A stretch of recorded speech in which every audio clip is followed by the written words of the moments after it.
Okay, so another update on Scalextric Project Falcon 500. The chassis finished. Wasn't really a lot to do here. I've removed the tail lights because it's stupid to have tail lights and no headlights. I've removed the exhaust pipes because my Falcon was a 6-cylinder. You can't actually see the exhaust. It has like a concealed exhaust, so you can't see it.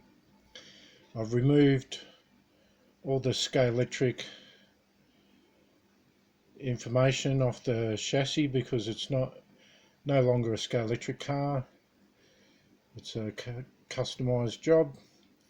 So, and the front end air dam had to go, but that's easy. That just pops out of those two holes at the front there, just pops out.